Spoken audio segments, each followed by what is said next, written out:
따라합시다. 바디메오의 기도. 오늘 우리가 본문에 보니까 여리고 성에 디메오의 아들 바디메오라고 하는 사람이 살고 있었습니다. 누구의 아들? 10초 전에 얘기했어요. 여리고의 디메오의 아들 바디메오가 살고 있었어요. 근데 이 디메오라고 하는 그 디메오라는 말은 소경이라는 뜻이고 바라고 하는 말은 아들이라는 얘기예요. 그러니까 디메오라는 말은 무슨 말이에요? 소경의 아들이라는 얘기예요. 소경의 아들이라는 얘기죠. 그러니까 아버지의 이름은 디메오, 소경이고 그러니까 그냥 죄송합니다. 그러니까 아버지 여리고의 디메오의 아들 바디메오가 살았는데 이 디메오, 아버지 디메오도 소경이고 그 바자는 바로 아들이라는 얘기니까 바디메오, 그러니까 그 디메오의 아들 바디메오도 뭐예요? 소경. 그러니까 부자가 아버지도 소경이고 아들도 소경이라는 그런 얘기예요. 그러므로 이 바디메오는 소경의 아들입니다. 그러니까 바디메오도 소경이고 그 아버지도 소경이었습니다. 그러니까 대대로 소경의 가정이죠. 그런데 그런 엎친 데 덮친 격으로 소경인 것도 불행한데 소경에다가 또 뭐예요? 거지입니다. 거지 바디메오입니다. 그러니까 귀머거리와 소경과 거지 중에 가장 불행한 사람은 누구겠습니까? 그 대답은 소경이죠. 가장 참기 힘든 고통이라는 겁니다. 그 헬런 켈러라고 하는 우리 헬런 켈러 이야기 잘 알죠? 이 헬런 켈러는 귀머거리와 소경과 벙어리 셋 중에 하나만 거기서 면하기를 바란다면 자기는 소경이라고 그런 얘기를 했어요. 이 보지 못한다라고 하는 고통은 듣지 못하는 고통보다 더 큰 고통이고 말하지 못하는 고통보다 더 큰 고통이라는 거예요. 그런데 이 바디메오는 소경에다가 대를 이은 소경에다가 또 뭐였어요? 거지였어요. 그러니까 소경에다가 거기 거지까지 겹쳤으니 이 바디메오라고 하는 사람은 이 사람은 불행한 사람입니다. 그래서 이 바디메오는 길거리에 살면서 구걸을 하다가 어느 날 자기가 구걸하는 여리고성에 그 예수님이 지나가신다라고 하는 그런 말을 듣습니다. 이미 이 바디메오는 눈은 멀었지만은 귀로서 예수님에 대한 소문을 이미 이 사람은 들었어요. 사람들이 지나가면서 예수라고 하는 사람이 이렇대, 예수라고 하는 분이 이런 일을 한대, 예수라고 하는 분이 그렇게 그런 역사를 나타냈대. 그 기동량으로서 예수님에 대한 소문을 이 바디메오는 구걸을 하면서 많이 이미 들었습니다. 그 예수는 죽은 자도 살리시고 문둥병도 고치시고 세상에 물고기 2마리와 보리떡 5덩어리를 가지고 5,000명을 먹이고 그런 소문을 쭉 들으면서 이 바디메오는 무슨 생각을 했느냐? 물고기 2마리 가지고 5,000명을 먹여? 죽은 자를 살려? 창세 이후로 그런 일이 있은 적이 없어. 이건 하나님이 아니고서는 하실 수 없는 얘기야. 하실 수 없는 일이야. 그렇다면 그 예수라고 하는 분은 우리 선지자들이, 우리 조상들이 말했던 바로 그 오시리라고 했던 그 메시아, 바로 그 구원자, 바로 하나님에게로부터 오시는 바로 그분이 아닌가. 이런 이야기를, 이런 소문을 듣고 누가 그런 생각을 했어요?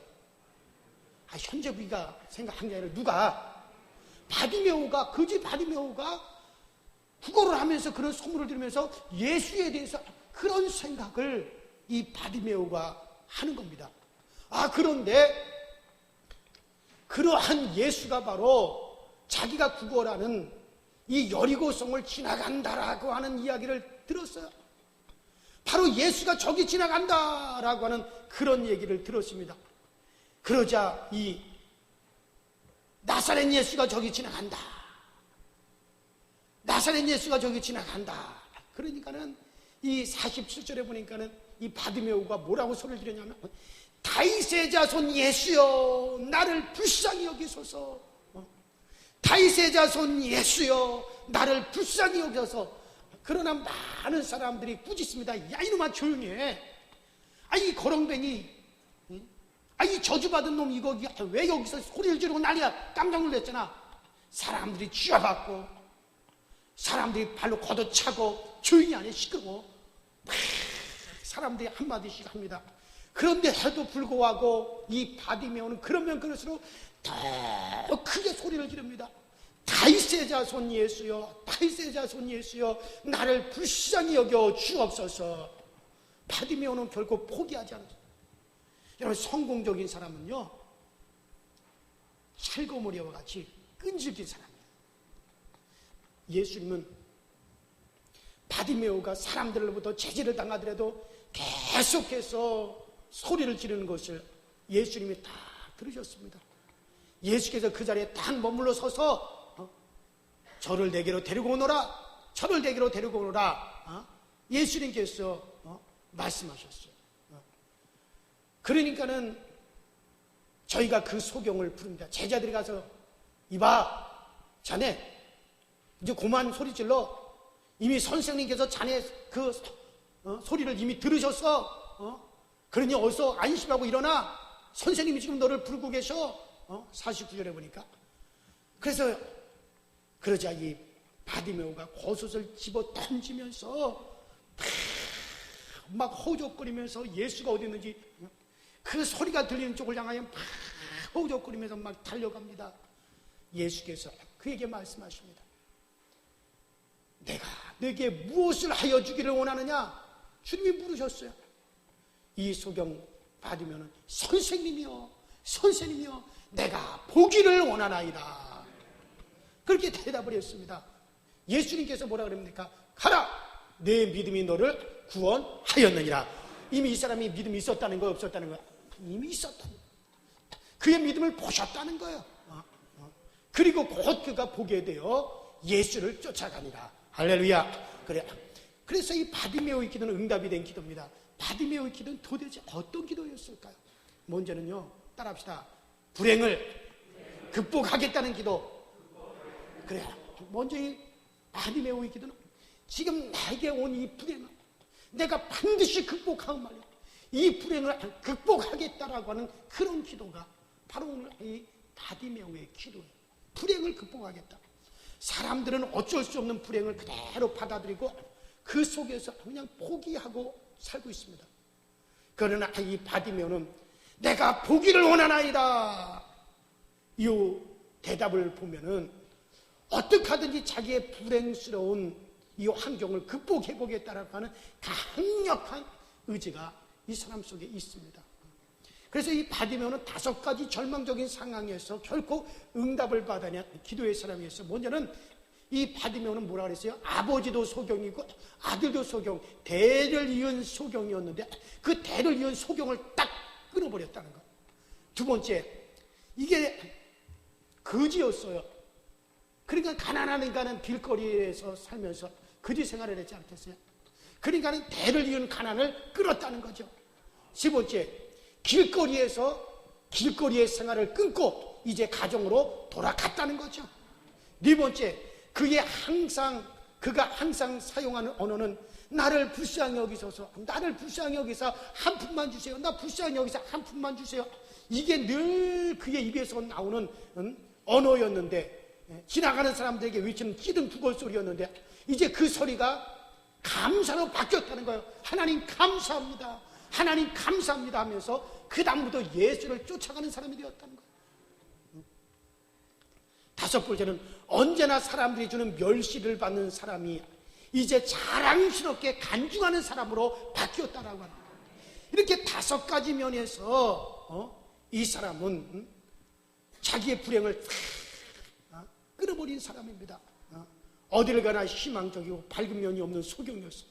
그러나 그는 무엇인가 불행한 환경을 극복하고 말겠다는 것, 그의 속에 강력한 의지가 결국 주님을 만나겠다는 거죠. 오늘 우리는 우리가 해결해야 할 불행이 무엇인지, 그것을 우리가 구체적으로 기도로 시작을 해야 됩니다. 그래서 내게 있는 불행이 뭔가 그냥 포기하고 운명으로 받아들이고 사는 것이 그게 주님의 뜻이 아닙니다. 우리는 내게 구체적으로 나에게 불행이 무엇인가를 우리는 그것을 우리가 기도로서 우리가 시작하는 데서부터 이제 그 변화의 시작이 시작되어지는 겁니다. 하나님 반드시 그것을 역사하십니다. 너희가 얻지 못하면 구하지 아니하며라고 말했어요. 구하지 않았기 때문에 얻지 못한다고 그랬습니다. 그러므로 여러분들 나에게 이것이 불행이다 하고 여러분들이 여기는 것이 있다면 강력하게 기도하시기 바랍니다. 강력한 기도를 하시기 바랍니다. 그것을 통해서 우리는 살아계신 하나님을 경험하고 살아계신 하나님을 우리가 체험할 수가 있는 거예요. 그래요. 불행을 극복하지 않은 이 바디메오의 고집스러운 믿음을 꺾을 사람이 없습니다. 오늘 우리도 먼저 우리는 우리의 문제가 무엇인지 극복하려고 하는 기도를 담대하게 하십시오. 그냥 포기하고 묻어놨던 것을 끄집어내서 담대하게 하나님 앞에 기도하셔야 됩니다. 하나님은 반드시 그 문제에 개입하여 주실 줄로 믿으면. 두 번째는 따라합니다. 믿음의 기도.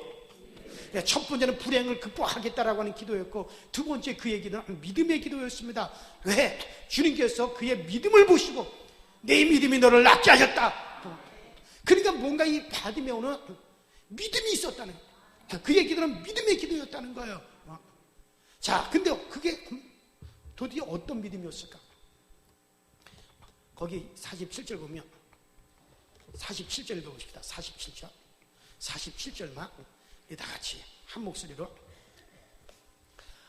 에어컨 켜요. 더워.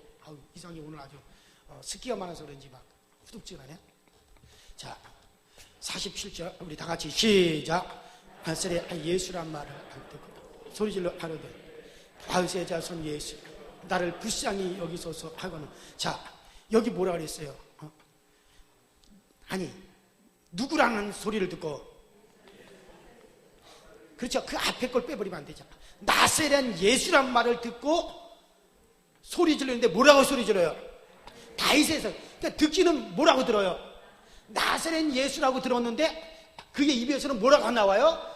다윗의 자손 예수라고 나왔다는 거예요. 요걸 주목하셔야 돼요. 그러니까 나사렛 예수란 말을 듣고 그의 입에서는 다윗의 자손이라고 하는 그 부른 점이 놀라운 겁니다. 성경에서 사람들이 예수를 부를 때 세 가지 호칭을 했어요. 세 가지 호칭이 사용되는데, 첫 번째는 나사렛 예수, 두 번째는 다윗의 자손 예수, 세 번째는 그리스도 예수. 그러니까 예수를 이렇게 세 가지로 호칭을 했어요. 첫 번째는 무슨 예수? 나사렛 예수. 두 번째 무슨 예수? 다윗의 자손 예수. 세 번째 무슨 예수? 그리스도 예수. 이런 세 가지의 호칭이 세 가지인데, 그럼 어떤 때 이런 호칭을 사용되느냐? 나사렛 예수라고 하는 말은 촌놈 예수. 저 나사렛 같이 하잘것없는 동네에서 무슨 인물이 나오느냐? 나사렛은요, 쉽게 말하면 국제도시예요. 천박한 동네예요.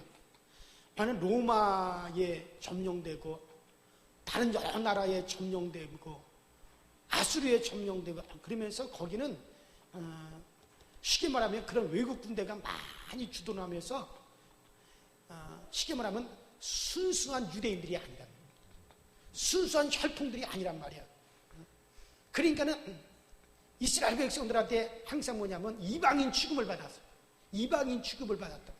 혼혈아들이 참 많았고, 그리고 정말로 국제의 창기총과 같은 그런 지역으로 취급을 받았고, 한마디로 해서 나사렛이라고 하는 동네는 이스라엘에서 버려진 동네와 같은, 이방인과 같은 그런 취급을 받았단 말이에요. 그런데 그런 취급을 받아, 그래서 나다네엘도 그 예수를 나사렛 출신이라는 말을 듣고, 야, 말 같은 소리 해라. 나사렛에서 무슨 선한 것이 날 수 있느냐? 그럴 정도로 나사렛에서 왔다 그러면 아주 무시하는 그런 말이란 말이에요. 그래서 나사렛 예수란 말은 무슨 말이에요? 촌놈 예수, 보잘것없는 사람, 하찮은 존재. 그러니까 예수를 갖다가 완전히 놀리기 위해서, 예수를 갖다가 완전히 무시하기 위해서 부르는 이름이 뭡니까? 그게 나사렛 예수예요. 근데 그 나사렛 예수 이름으로 능력이 행해지는 거예요. 할렐루야. 그래서 나사렛 출신 예수다. 그래서 그때 당시 사람들은, 지금 우리들은 나사렛 예수 하면은 귀신들이 듣고 떠나가는 이름이 되었지만은, 그때 당시에는 가장 비천하고 가장 보잘것 없고 가장 촌스럽고 가장 하찮은 그런 사람이라는 뜻으로 나사렛 예수라고 그랬어요.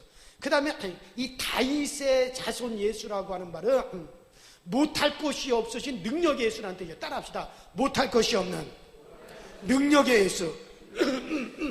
그러니까 이스라엘 사람들은 다윗은 이스라엘 백성의 왕 중에 왕으로서 가장, 다윗은 훌륭한 왕으로서 못할 것이 없었던 능력의 왕이라는 의미가 포함됩니다. 그래서 이스라엘 지금도 이스라엘 국기가 어떻게 됐어요? 그 별 하나 딱 그려져 있잖아요. 그 별을 갖다 무슨 별이라 그래요? 다윗의 별이라 그래요. 그러니까 다윗이라고 하는 왕은 못할 것이 없는, 정말 하나님으로부터 능력을 받아가지고 정말 이스라엘을 통일시키고 이스라엘을 가장 번창시키고 이스라엘의 가장 위대한 왕이었단 말이죠. 그래서 다윗의 자손이라는 말은 못할 것이 없는, 정말 못할 것이 없다라고 하는 그러니까 다윗의 자손 예수, 못할 것이 없는 주님이시여라고 하는 그런 고백이죠. 그리고 그리스도 예수란 말은 우리의 죄를 씻어주실 메시아라고 하는 그런 의미가 들어 있습니다. 근데 이거 보세요, 여러분들. 바디메오는 분명히 사람들이 뭐라고 소개를 했어요? 야, 저기 나사렛 예수가 지나간다. 저기 나사렛 예수가 왔다. 촌놈 예수, 보잘것없는 예수, 하찮은 예수, 별 볼 일 없는 예수가 지나간다. 그래 봤자 나사렛 출신이 뭔 일을 하겠느냐. 그렇게 비양양거리를 나사렛 예수라고 하는 말을 듣고 그 말을 들었지만 그의 입에서는 뭐가 나와요? 다윗의 자손에서 못할 것이 없는 능력의 주님, 못할 것이 없는 능력의 주님이시여라고 하는 고백으로 나온단 말이에요. 그래요, 여러분들. 바디메오는, 사람들은 예수를 깔보는 나사렛 예수라 불렀지만 바디메오는 지난 가시는 분이 못할 것이 없는 분으로 고백을 했습니다. 믿었습니다. 믿음의 기도가 그에게 기적을 선물한 거죠. 예수께서 이르시되, 그 말을 듣고 예수께서 이르시되 가라, 내 믿음이 너를 구원하였느니라 그렇게 말씀하시니 저가 곧 보게 되어 예수를 그 길에서 쫓으니라. 사실 가만히 보면 이 바디메오는 길거리에 앉아서 지나가는 사람들, 행인들로부터 구걸만 한 것이 아닙니다. 예수에 대한 소문을 계속 들었어요. 눈이 멀어가지고 앞은 보이지 않지만 지나가는 분들한테 나 불쌍히 여기서 한 푼만 주십시오. 나 불쌍히 여기서 이 가엾은 거린에게 한 푼만 주세요. 그런 구걸만 한 것이 아니라 길거리에 앉아서 예수님에 대한, 오고 가는 사람들한테 예수님에 대한 소문을 듣고, 아, 그분이 그런 분이야? 야, 그분이 맹인을 고쳤어? 그분이 문둥이를 고치셨어? 아, 그분이 세상에 물고기 2마리, 보리떡 5덩어리 5,000명을 먹였어? 야, 세상에 그분이 죽은 사람을 살리셨어? 이거는 하나님이 아니고서는 하실 수 없는 일을 그분이 하셨냐? 그렇다면 그분이 누굴까? 그분은 틀림없이 아브라함에게 약속하신 대로 바로 대적의 밟고 우리를 갖다 죄에서 인류를 건져주실 바로 그 예언된 바로 그분이야. 야, 그분은 선지자들이, 그동안 수많은 선지자들이 메시아가 오리라, 메시아가 오리라, 하나님에게서부터 메시아가 나오리라, 바로 그 말씀했던 그분, 바로 베들레헴 에브라다야, 네가 유대 골 중에 가장 작은 자로 돼 너에게서 나오실 분은 상고요 태초이니라. 야, 바로 그분이 내 근본이 상고요 태초이신 하나님이 바로 육신으로 오신 분, 그분이 맞아. 그분이 맞아. 그분은 바로 나사렛에서 출생하신 바로 하나님의 아들이셔. 그분이 바로 메시아셔. 그동안 우리 조상들이 기다렸던, 선지자들이 바로 수천 년 전서부터 예언했던 바로 그분이 맞아. 그러면서 이 바디메오는 예수님에 대한 소문을 들으면서 이 속에서 뭐를 키웠어요? 뭘 키웠어요? 믿음을 키웠다. 그래, 내가 그분만 만나면 나의 문제도 그분은 해결하실 수가 있어. 내가 그분만 만나면 그분은 나를 도와줄 수가 있어. 그분을 만나면 내 죄 사함받아 내 영혼이 구원받을 뿐만 아니라 이 지옥 같은 나의 지긋지긋한 이와 같은 불행에서도 나를 능히 건져내실 수 있는 분이셔. 창세 이후로 소경을 고쳤다는 말을 사람들이 들어보지 못했지만 그분이 바로 하나님에게서 오신 바로 그분이라며 나의 눈도 고치실 수가 있는 분이야. 이런 믿음이 생겼다고 안 생겼다고? 그러니까 주님이 그 믿음을 인정해. 야, 네 믿음이 너를 구원하였느냐. 네 믿음이 너를 구원하였다. 그러니 그 즉시에 그가 거기서 나으니라. 그래요. 그러면서 그분을 한번 만나기만 하고 눈을 뜰 수 있다는 확신을 가지고 이 바디메오는 기다리고 있었단 말이에요. 바디메오는 불행과 고난 속에서 믿음을 키웠습니다. 고난은 믿음을 키우는 옥토입니다. 그런 정말 그런 소경에다가 허지에다 길거리에서 살아가면서도 그 불행 중에서도 그 고난 중에서도 뭐를 키웠다고요? 믿음을 키웠습니다. 고난은 믿음을 키우는 옥동자예요. 그 고난을 통해서 놀라운 믿음이 나와요. 저도 가만히 보면 내가 어려움을 당하고 내가 고통을 당하고 정말 내가 학생 때부터 그 어려운 고난 속에서 하나님에 대한 믿음이 자라난 거예요. 정말 그런 고난이 있었기 때문에 하나님만 더 바라보고 하나님만 더 의지하고 오직 하나님이 아니면 안 됩니다라고 하는 그 믿음이 자라난 거지 이게 그냥 자라난 게 아니더라고요. 그래 여러분들 무엇인가 정말 우리 꿈을 자라게 하는 온상이 그겁니다. 결단의 출발점이 되는 게 사실 어쩌면 그 어려움과 고난을 통해서 그래서 사람들은 고난 속에서 믿음이 자랍니다. 가만 보세요. 여러분들도 언제 내 믿음이 이렇게 컸을까? 옛날에 시어머니로부터 구박을 받고 교회 가면 너 죽여버린다. 머리끄렁이 다 불태워버린다. 그런 소리를 들을 때 사실 그런 과정에서 신앙생활 하면서 믿음이 자라는 거 아니에요. 남편한테 교회 나간다고 핍박받으면서 믿음이 자라는 거 아니에요. 내가 정말 자식의 문제 때문에 하나님 나 도와주시지 않으면 안 돼요. 그러면서 처리하고 기도하면서 믿음이 자라는 거 아니에요. 인형분들 왜 동의를 안 하고 있어요? 그렇잖아요. 물론 평안 중에서도 하나님 역사하지만 가만 제가 목회하면서 보니까 그 어려움을 겪어오는 과정에서 다 대부분의 믿음이 자라더라고요. 그 믿음이 거기서 그 사람들이 커지더라고요. 그래요. 만일 신약 최대 인물이 바울에게 바울 당신은 언제 가장 진실된 기도를 많이 하였습니까? 라고 그렇게 물어보면 아마 바울이 그렇게 얘기할 거예요. 아이고 이 사람은 말할 것도 없어. 내가 가시와 같은 그런 정말 가시와 같은 내 육체의 가시와 같이 찔기는 그런 고난 그런 어떤 질병으로 내가 고통을 당할 때 그때였어. 그리고 빌립보 감옥에 갇혀가지고 언제 죽을지 모를 때 정말 간절히 내가 그때 기도했어. 아마 그렇게 바울이 대답할 거야. 물론 바울 선생님한테 직접 들은 건 아니지만 내 생각이 그렇다는 얘기야. 만일 다니엘에게 당신은 언제 가장 절실한 믿음의 기도를 하였습니까? 라고 묻는다면 그는 이 사람은 뭘 물어봐. 뻔한 거 아니야. 아니 사자굴에 들어가서 사자밥이 들 뻔했을 때 내가 정말 그때 가장 절실하게 하나님께 부르짖어 기도했지. 아마 그렇게 대답했을 거예요. 아마 틀리면 나중에 다니엘한테 가가지고 혼나면 되는 거고. 요나에게 말이에요. 요나에게 요나 선지자님 당신은 언제 그렇게 니느웨의 성을 다 회개시킬 수 있는 믿음을 얻었나요? 라고 물어보며 텔못이 이렇게 대답할 겁니까? 현 목사 그걸 물어봐. 당연히 물고기 뱃속에 있을 때였지. 그 속에서 나는 생명을 건 기도를 했어. 죽느냐 사느냐의 그와 같은 기도였어. 나는 오직 기도밖에는 그 물고기 뱃속에서 할 것이 없었어. 그때 하나님이 나에게 기도에 기적을 주셨어. 바울도 가장 약할 때가 가장 강할 때였더라고. 그는 그렇게 고백을 했습니다. 우리가 어려움을 당하고 고난을 통하여 얻는 믿음으로 기도하면 반드시 응답에 도달하게 되어 지나갑니다. 바디메오가 그 어려움 속에서 그 고난 속에서 하나님을 간절히 찾는 그때 그는 믿음을 키웠다. 그래서 그는 믿음의 사람이 되었고 그 믿음을 주님께서 직접 여리고성에 오셔서 그 믿음을 주님이 확인해 주셨습니다. 그래요. 그래요. 사랑하는 여러분들. 여러분들에게 지금 고난이 있고 어려움이 있고 여러분들이 지금 나가 정말 힘든 때다라는 생각을 하고 있습니까? 그때가 여러분들의 믿음을 자라게 하는 때입니다.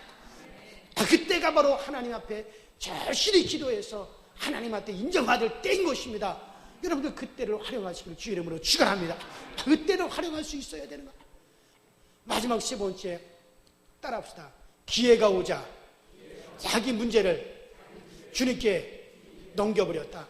그래요. 이 바디메오의 기도는요, 세 번째는 기회가 오니까, 자기에게 기회가 오니까는 그 기회가 오자 자기 문제를 즉시 주님께 넘겨버렸어요. 여러분들 그래요. 바디메오는 기도의 제목이 분명한 기도를 했습니다. 주님께서 물어보셨어요. 자, 내가 내게 무엇 해주기를 원하느냐? 이때 바디메오는 아주 간단하게 대답했습니다. 즉시 대답했습니다. 선생님이여 보기를 원하나이다. 뭐 너저분하게 이것저것 뭐 얘기할 필요도 없었어요. 너저분하게 대답하잖아. 아, 거지니까는 돈 좀 원하나이다.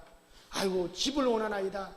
아이고 내가 제발 사람들한테 무시받지 않기를 원하나이다. 뭐 여러 가지가 아니었습니다. 내가 내게 뭐 해주기 원하느냐? 망설임이 없어. 즉시 나왔어요. 즉시. 제 목숨은 거잖아요. 지금 주님이 물어보시는 거야. 내가 내게 뭐 해주기 원하냐? 빨리 대답. 성령 충만. 난 머뭇머뭇거릴 줄 알았더니 누구? 오늘 우리 사회 보신 김영수 권사님. 자, 주님이 지금 물어보네요. 내가 내게 뭐 해주기 원하느냐? 아, 세계 선교할 수 있게 해주시옵소서. 뭔가 우린 즉시 그 정도 내계 속에서 막 꿈틀거리는 즉시 뛰쳐나올 수 있는 게 있어야 되는 거예요. 저도 항상 그게 준비되어 있어요. 좀 빨리 좀 물어보셨으면 좋겠는데 요새는 새벽마다 오늘 새벽에 주님 좀 제발 좀 빨리 좀 물어봐 주세요. 나 준비되어 있으니까 빨리 물어봐 주세요. 그래요. 우리는 뭐 너저분하게 이것저것 막 깔아놓을 필요 없어. 그냥 주님께서 오늘 이 시간에라도 여러분들이 지금 좀 이따가 막 기도하는데 감동이 와서 막 성령이 감동이 와서 아무개야 내가 내게 뭐 해주기 원하느냐? 내가 네 믿음 봤다. 뭐 해주기 원하느냐? 그때 즉시 나올 수 있는 주님께 즉시 넘겨버릴 수 있는 무엇인가 있어야 되는 거예요. 그게 있어야 돼요. 야, 그것이 우리 주님 앞에 딱 인정만 됐다면 그냥 뭐 말할 거 있어요. 솔로몬에게 말이야. 하나님 계셨어요. 1천 먼저 드려 솔로몬에게 솔로몬아 그 밤에 나타나셔서 네가 뭘 원하느냐? 주여 지혜를 원하나이다. 그 원하는 게 마음에 딱 드니까 그가 구하지 아니하는 부와 재물과 건강과 명예와 다른 것까지 그냥 다 줘버렸어요. 그냥 그것이 주님 앞에 딱 합당하니까. 그러니까 뭐 너절거릴 게 없어요. 다 즉시 나올 수 있는 게 있어야 돼. 그래요. 이 바디메오도 마찬가지입니다. 정말 네가 뭘 원하냐? 뭐 즉시 나왔습니다. 주여 내 복이 원합니다. 우리가 기도할 때 분명하고도 정확하게 해야 됩니다. 축구 선수들은 목적이 간단합니다. 골 넣는 거예요. 그 이상도 이하도 아닙니다. 고3의 목표는 뭐예요? 원하는 대학 진입하는 거, 진학하는 거지 뭐. 다른 거 없어요. 분명합니다. 그래요, 여러분들. 바디메오는 주님의 질문에 오직 보기를 원하나이다. 그 대답뿐이었어요. 기회를 놓치지 않고 즉시 문제를 주님께 빨리 넘길 수 있었어요. 그 정도로 불타는 것이 있었다는 거예요. 그 불타는 거, 주님 만나니까 그거를 자기가 가지고 있지 않고 즉시 주님에게로 문제를 넘겨버립니다. 여러분들 지금 감동이 올 때 즉시 넘겨야 돼요. 내가 가지고 있어야 돼요. 문제를 즉시 주님께로 넘겨드릴 수가 있어야 됩니다. 그래요. 1970년대인가? 70년대 말인가? 저 경상북도에 윤성 방직이라고 하는 큰 방직 공장이 있었어요. 윤성 방직이라는 큰 방직 공장이 있었는데, 거기 크게 불이 나가지고요. 그때 당시 150억 원의 재산의 피해가 있어요. 그때 당시 150억 원. 어마어마한 피해를 입었어요.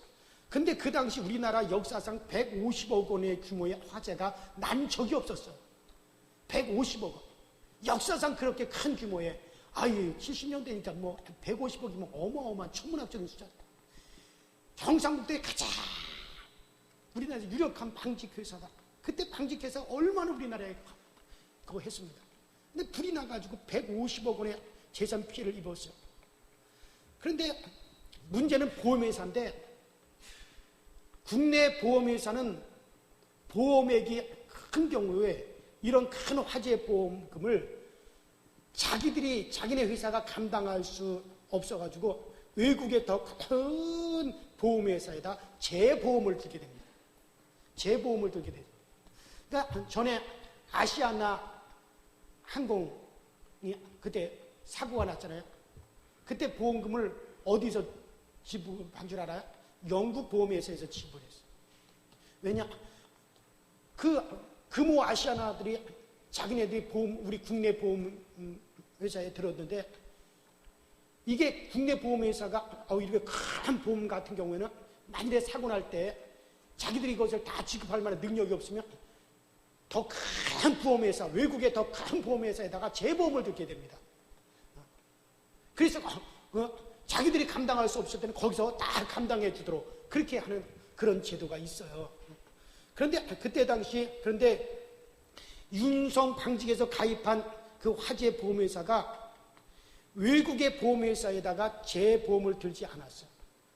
그러니까 이걸 요거를 재보험을 들을까 말까 외국에 더 큰 회사한테 들을까 말까 가입을 갖다 뭐뭐 망설이던 그 시점에 화재가 확 일어난 거예요. 그래서 결국 윤성 방직이 가입한 보험회사가 보험금을 지불할 수 없어서 그냥 망해버리고 말았어요. 여러분, 그래요. 우리의 재보험도 마찬가지입니다. 그 자리에서 바로 하나님께 금제를 넘겨야 돼요. 누구에게 넘겨야 돼? 하나님께. 그는 우리 회사에서 그거를 처리하기가 힘들다. 그럼 반드시 더 큰 보험회사로 바로 그 문제를 넘겨버려야 되는 거예요. 마찬가지입니다. 우리도 마찬가지고, 우리 나에게서 해결할 수 없을 때 바로 그 문제를 주님께 넘겨야 됩니다. 그러면 하나님께서 진하게 문제나 사회의 문제나 정확하게 이끌어 가시는 겁니다. 그리고 교회 안에서도 이런저런 어려운 문제가 많지만 우리 안에 예수님이 살아계셔서 일하시는 걸 볼 때 참 감사할 때가 많았죠. 그래요. 이런 재보험을 잘 드는 사람이 누구냐? 다윗입니다. 즉시 하나님께 맡겨버려요. 그때 하나님께로 넘깁니다. 이리가 찾아오고 늑대가 찾아와서 으렁거리고 사자가 나타나서 위협하고 곰이 나타나서 위협할 때 뭐라고 합니까? 여호와는 나의 목자시니 내가 부족함이 없으리로다. 그가 나를 사망의 음침한 골짜기에서도 인도하시고 그의 지팡이에 막대기가 나를 안위하시나이다. 그러니까 무엇이 그에게 찾아오더니 여호와는 나의 목자시오 하면서 넘겨놓죠. 골리앗이 그에게 찾아왔을 때도 자기가 감당할 수 없으니 나는 만군의 여호와의 이름으로 너에게 나가노라. 그런데 하나님께 즉시 그것을 갖다가 맡겨버립니다. 자신에게 넘어오는, 자신이 감당하지 못할 것은 다 하나님께 즉시 하나님께 맡길 수 있어요. 그래서 이 다윗은 정말 재보험을 잘 드는 사람이에요. 유계준이라고 하는 장로님이 계세요. 이미 우리가 잘 아는 대로 이 유계준 장로님은 옛날에 주기철 목사님이 목회하셨던 그 삼정연교회 장로님이셨어요. 그 신사참배를 거부했다는 이유로 정말 일제시대 때 일본 경찰에게 끌려가서 정말 갖은 고초를 다 겪기도 했습니다. 더군다나 담임 목사였던 주기철 목사님이 신사참배 문제로 감옥에 갇혀가지고 건 6년 동안 그 감옥에 갇혀있는 동안 주기철 목사님의 담임 목사님의 가정을 정말 이 유계준 장로님이 다 돌봤어요. 뒷바라지를 다 하고 그 자녀들 뒷바리를 다 하고 그 가정을 담임 목사님을 대신해서 돌봤습니다. 그러자 하나님께서 그에게 큰 축복을 주시고 하나님이 크게 복을 주셔서 많은 재물을 이제 유계준 장로님에게 주었습니다. 그래서 그 돈으로 교회를 세우고 숭덕학교를 세우고 숭인 상업학교를 설립을 했습니다. 나라가 해방이 돼서 저 북한에 공산정부가 들어서서 교회가 적산가옥이라고 해가지고 교회를 다 압수해버렸어요. 그러자 이 유계준 장로님은 자기의 집을 갖다가 예배당으로 삼아서 흩어진 교인들을 모아가지고 하나님 앞에 간절히 흩어진 교인들을 모아서 예배를 드렸습니다. 이 일로 인해 가지고 이 유계준 장로님의 세 가족이 아들 셋이 감옥에 갇히고 많은 고초를 당하는 그런 일도 겪었습니다. 결국에는 이 북녘 땅에 결국에는 희망이 보이지 않는구나.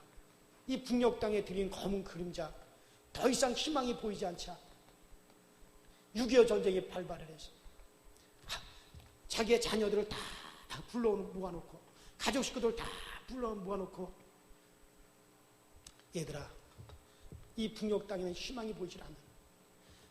나는 끝까지 북녘 땅에 남아서 교인들을 돌보면서 나는 지내다가 이곳에서 나는 죽을 것이다. 그러나 너희들은 이곳에 있어서는 안 된다.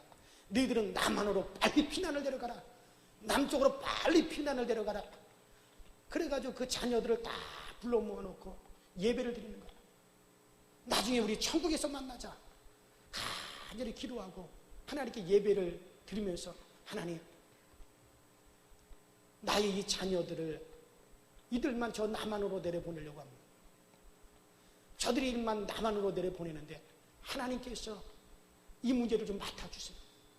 하나님께서 내 자녀들을 좀 맡아주세요. 저들이 빈손으로 남한 땅에 내려가더라도 하나님이 지켜주시고 하나님이 보호하여 주셔서 꼭 하나님이 저들을 이끌어 주시기 원합니다. 그 가족 식구들을 불러놓고 간절히 예배를 드리고 하나님께 기도하고 그리고 하나님께 맡겨드리고 그리고 다 남한으로 내려가라. 하나님이 길 열어주실 것이다. 그리고 자녀들 다 남한으로 피난 내려보내고 결국 북녘 땅에 남아서 교회를 지키다가 6.25 때 퇴각하는 공산군들에 의해서 순교를 당하고 죽었어요. 자, 그러면은 그 이후에 남쪽으로 피난온 그의 자녀들이 그의 자손들이 어떻게 되었을까? 한국의 신명가라고 하는 제목으로 조선일보에 기재된 내용을 제가 얘기합니다. 한국의 신명가라는 제목으로 조선일보에 기재된 내용인데, 자, 그 류계준 장로님의 장남 유기호는 그 후에 하버드 대학에서 의학 박사학위를 받은 뒤에 우리나라 국립정신의료원 원장이 되었어요. 둘째, 유기영은 서울대 서울 치대를 나와가지고 연세대와 부산대학에서 의과대학 교수로서 정말 역임을 하면서 아주 훌륭한 의사가 되었고, 셋째, 셋째 아들 유기선은 서울대 의대와 서울대 법대를 나와서 부산에서 유기선 소아과 의사로서 아주 그렇게 훌륭한 의사가 되었고, 넷째, 유기천은 동경제대와 예일대학에서 법학 박사학위를 받았어요. 그래서 그는 저명한 형법학자로서 이제 수양을 받고 서울대 총장을 재임했고, 그리고 미국 샌디에이고 법대와 하버드 대학교에서 교수를 했습니다.